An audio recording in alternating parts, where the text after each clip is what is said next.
ایک سوال ابھی ہمارے ایک بزرگ نے کیا ہے۔ ہمارے ملک کے وزیر اعظم عمران خان صاحب کی تقریر میں کچھ جملے ایسے صادر ہوئے جو افتراق کا باعث بن گئے ہیں، جن میں خاص طور پر جنگ بدر کے حوالے سے صحابہ کرام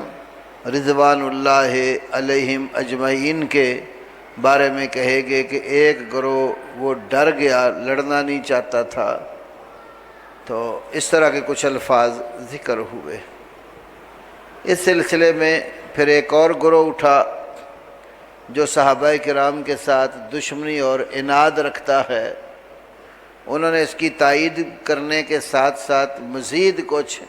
صحابہ کی شان میں گستاخی والے الفاظ بول ڈالے۔ تو چند ایک باتیں عرض کرتا ہوں۔ پہلی بات تو یہ ہے کہ جو شخص جس فیلڈ کا نہ ہو اس کو اس میں دخل اندازی نہیں کرنی چاہیے۔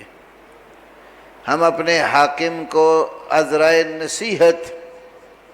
یہ بات کرتے ہیں کہ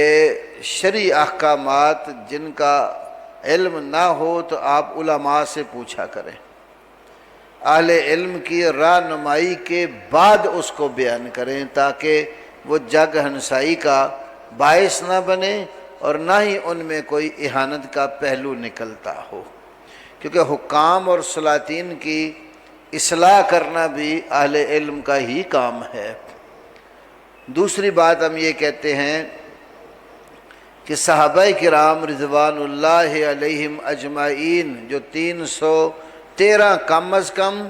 اور زیادہ سے زیادہ 319 جو بدر کے میدان میں لڑنے کے لیے پہنچے، وہ اور یا جو کچھ پیچھے صحابہ کرام جن کی کوئی ذمہ داریاں مدینہ میں لگائی گئیں، کوئی شخص بھی ڈرپوک نہیں تھا۔ اس کی ایک دلیل صحیح بخاری کی وہ حدیث ہے جو 3 جگہ پر امام بخاری لائے۔ صحابہ کرام رضوان اللہ علیہم اجمعین نے یہ ترانہ کہا کہ نحن الذین بایعوا محمدا علی الجہاد ما بقینا ابدا۔ دوسری جگہ یہ الفاظ ہیں نحن الذین بایعوا محمدا علی القتال ما بقینا ابدا۔ ہم وہ لوگ ہیں جنہوں نے محمد الرسول اللہ صلی اللہ علیہ وسلم کے ہاتھ پر بیعت کر رکھی ہے، جب تک زندہ رہیں گے جہاد اور قتال کرتے رہیں گے۔ وہ تو یہ برملا کہتے تھے کہ جب تک ہمارے جسم میں جان ہے، زندگی کی ایک رمق بھی باقی ہے، ہم اللہ کے دین کے لیے لڑنے مرنے کے لیے ہر وقت تیار ہیں۔ تو وہ جو تردد تھا ان کو، اصل بات یہ تھی قافلے کافروں کے تھے 2۔ ایک جو قافلہ تھا وہ مال تجارت لے کر مکہ سے شام کو گیا ہوا تھا، اور اس تجارت کا مقصود وہ جتنا نفع وہ مسلمانوں کی ہلاکت اور تباہی پر صرف کرنا تھا۔ تو اصل پہلے یہ قافلہ ان کے علم میں تھا اور ذہن بھی یہی بنے ہوئے تھے کہ ہم نے اس قافلے کو پکڑنا ہے اور ان کی معیشت کے اوپر کاری ضرب لگانی ہے تاکہ یہ مسلمانوں کے خلاف کوئی ایسی حرکت نہ کر سکے۔ لیکن ابو سفیان جب مسلمان نہیں تھے اس وقت، ان کو جب پتہ چلا تو انہوں نے کسی طریقے سے ابو جہل کو مکے میں پیغام دے بھیجا کہ ہمیں اطلاع ملی ہے کہ مسلمان ہمارے قافلے پر حملہ آور ہونے والے ہیں۔ تو وہ پھر اسلحہ لے کر ابو جہل دوسرا قافلہ لے کر آیا۔ تو اللہ رب العالمین نے ان دونوں جماعتوں کا تذکرہ نامے پارے میں سورۃ الانفال کے اندر فرمایا ہے، اور فرمایا وَإِذْ يَعِدُكُمُ اللَّهُ إِحْدَى الطَّائِفَتَيْنِ، جب اللہ تمہارے ساتھ وعدہ کر رہا تھا کہ 2 جماعتوں میں سے ایک جماعت تمہیں ضرور ملے گی، أَنَّهَا لَكُمْ، کہ وہ ایک جماعت تمہارے لیے ہوگی، وَتَوَدُّونَ أَنَّ غَيْرَ ذَاتِ الشَّوْكَةِ تَكُونُ لَكُمْ، یہاں اللہ نے کسی کو مستثنا نہیں کیا، خواہ اس میں حضرت علی ہوں، خواہ عباس ہوں، خواہ ابو بکر و عمر عثمان و علی ہوں، اللہ نے تمام مسلمانوں کے بارے میں کہا وَتَوَدُّونَ،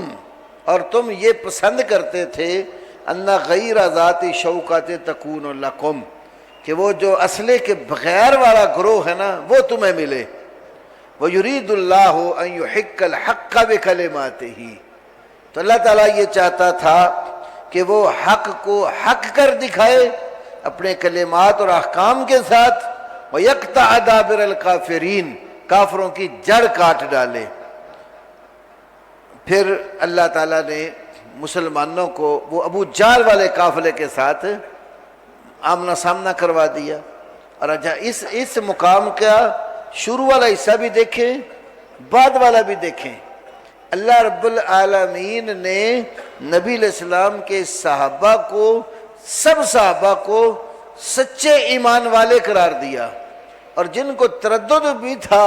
کہ دو میں سے کوئی ایک قافلہ ملنا ہے تو ہم مالی قافلہ جو اس کے ساتھ جا کر ملے، تو اللہ تعالیٰ نے ان کا تردد بیان کر کے ان کو پھر بھی ایمان والے ہی کہا۔ آپ ذرا غور کریں، سادہ ترجمہ ہی دیکھ لیں، انما المؤمنون الذین، ایمان والے صرف وہ لوگ ہیں اذا ذکر اللہ وجلت قلوبہم،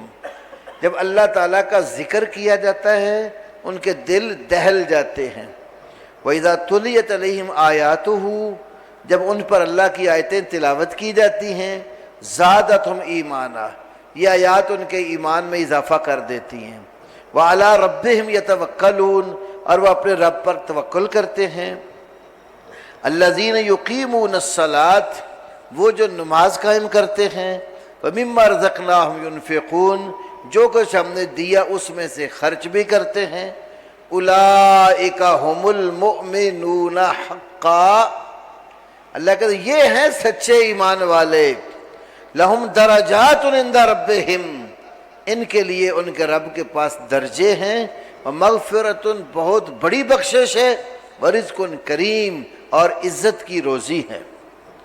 پھر اگے اللہ نے فرمایا کما اخرجک ربک من بیتک، پہلے غنیمت کا مسئلہ تھا نا، تو مال غنیمت کی تقسیم میں اختلاف ہوا کس کو ملے گا، وہ اللہ نے حل کر دیا، یہ اللہ اور اس کے رسول فیصلہ کرے گا۔ پھر فرمایا جیسا کہ تیرے رب نے تجھے تیرے گھر سے حق کے ساتھ نکالا، وَإِنَّ فَرِيقًا مِّنَ الْمُؤْمِنِينَ لَكَارِهُونَ، تو باہر نکل کر لڑنے میں ایک گروہ ایمان والوں میں سے پسند نہیں کر رہا تھا، ان کا یہ تھا کہ مدینے میں رہ کر لڑا جائے،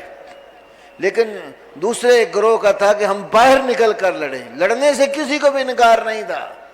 تو پھر اللہ نے ساتھ ان کو مومن بھی کہا، فریقا من المؤمنین،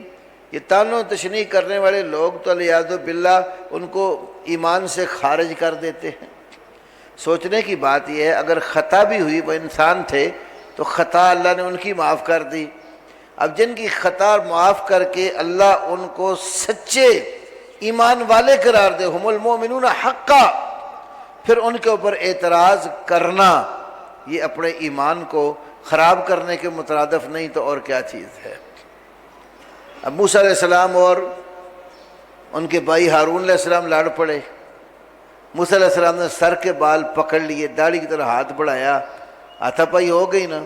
تو اب کوئی بیان کرتا پھرے لو جی موسیٰ علیہ السلام تو ایسے تھے، بھائی کو سر سے پکڑ لیا، داڑھی ان کی نوچنے لگے تھے، تو یہ جائز ہوگا؟ پیغمبر تھے اللہ کے، وہ ایک واقعہ پیش آیا، اللہ رب العالمین کا نبی تو اللہ اس کو جو نا معصوم الخطا پھر بنا دیتا ہے، معاف کر دیتا ہے، تو پیغمبر کو معافی نہیں دینے والے ہوتے ایسے لوگ۔ تو امت اگر پیغمبر کی آپس میں لڑائی ہوگی تو امت کے اندر ایسا کوئی معاملہ پیش آ جائے تو یہ کوئی بعید ہے؟ تو اللہ نے اس کے باوجود ان کی صفتیں قرآن میں بیان کی، ان کو سچے مومن کہا، اور ڈرپوک کسی کو بھی نہیں اللہ نے کہا۔ تو کراہت اس کی ایک یہی تھا کہ مدینے میں رہ کر لڑیں یا باہر، ایک مسئلہ یہ تھا۔ دوسرا یہ تھا کہ اب وہ جو دو گروہ ہیں ان میں سے کس گروہ کو پہلے پکڑنا چاہیے، تو کچھ کہتے ہیں اس کو نہیں پکڑنا چاہیے، دوسرے کو پکڑنا چاہیے، اس میں بھی ڈرپوک ہونے والی کوئی بات نہیں۔ ڈرپوک ہوتے تو وہ اللہ کے نبی کے ساتھ نکلتے ہی نہ، وہ سارے مجاہد تھے، سچے ایمان والے تھے، اور اللہ کے نبی صلی اللہ علیہ وسلم کے ساتھ میدان کارزار میں نکل کر قربانیاں دینے والے لوگ تھے، تو ان کے بارے میں نازیبا الفاظ استعمال کرنے سے بچنا چاہیے۔ یا وہ شخص جس بیچارے کی اردو کمزور ہے تو اس کو کیا ضرورت پڑی ہے ایسی باتیں چھیڑنے کی؟ آپ لوگ اپنا کام کریں جو آپ کا ہے، دین کے مسائل کا آپ کو علم نہیں تو آپ اہل علم کے اوپر اس بات کو چھوڑ دیں۔ آئے روز کسی نہ کسی کا کوئی بیان آیا رہتا ہے۔ پرسوں مجھے کسی نے ایک بیان سینڈ کیا، وہ ہمارے پی ٹی آئی والے دوستوں میں سے کسی دوست نے کہا کہ اگر عمران خان صاحب اس سے پہلے کسی دور میں ہوتے نا تو اللہ کے پیغمبر ہوتے۔ نہیں، اتنا غلوب اور اتنا جو ہے نا وہ بندے کو اس کی حد سے بڑھا چڑھا کے بیان کرنا، یہ غلوب کی اجازت تو آپ کو صحابہ کے بارے میں بھی نہیں ہے، چاہے جائے کہ آپ آج کسی شخص کے بارے میں ایسی باتیں کریں۔ یہ جہالت کی باتیں اور گمراہی کی باتیں ہیں۔ ہم ایسے لوگوں کے لیے اللہ تعالیٰ سے ہدایت کی دعا مانگتے ہیں کہ اللہ رب العالمین ان کو صراط مستقیم کی طرف رہنمائی کرے اور ان کو حق کے اوپر قائم کرے، اور ملک میں اللہ پاک ان کو صحیح انصاف قائم کرنے کی توفیق دے۔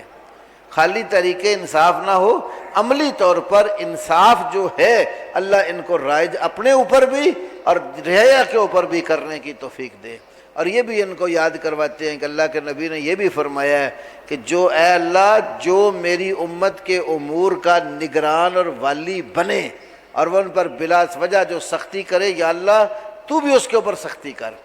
تو اللہ کے نبی کی یہ بد دعا بھی مد نظر رکھو، اگر ناجائز کسی کو ہاتھ ڈالا، ناجائز سختی کی، تو رسول اللہ صلی اللہ علیہ وسلم نے اللہ سے دعا مانگی ہے کہ ایسے حاکم پر اللہ بھی سختی کرے، اور اگر عدل اور انصاف کرے گا تو اللہ کے نبی نے یہ بھی بتایا کہ قیامت والے دن جن 7 بندوں کو اللہ اپنے عرش کے سائے کے نیچے جگہ دے گا، ان میں ایک بندہ امام عادل انصاف کرنے والا حکمران بھی ہوگا۔ تو حکمران سمجھو حاکم، وہ ایک دو راہ پر کھڑا ہے، جس طرف بھی اس نے غلط جھکاؤ کیا مارا جائے گا۔ ایسے اللہ کے نبی نے یہ قاضی ہوتا ہے نا، جج فیصلہ کرنے والا، فرمایا من جعل قاضیا ذبح بغیر سکین، جس بندے کو قاضی بنایا گیا نا، جج بنا دیا گیا، اس کو بغیر چھری کے ذبح کر دیا گیا۔ یہ جج بننا کوئی عام کام نہیں ہے، قوم کے فیصلے کرنا، ان کے معاملات کو نپٹانا، یہ بڑا مشکل مرحلہ ہے، اس میں بڑا سوچ سمجھ کے چلنا پڑتا ہے، ورنہ بندے کی آخرت تباہ ہو جاتی ہے۔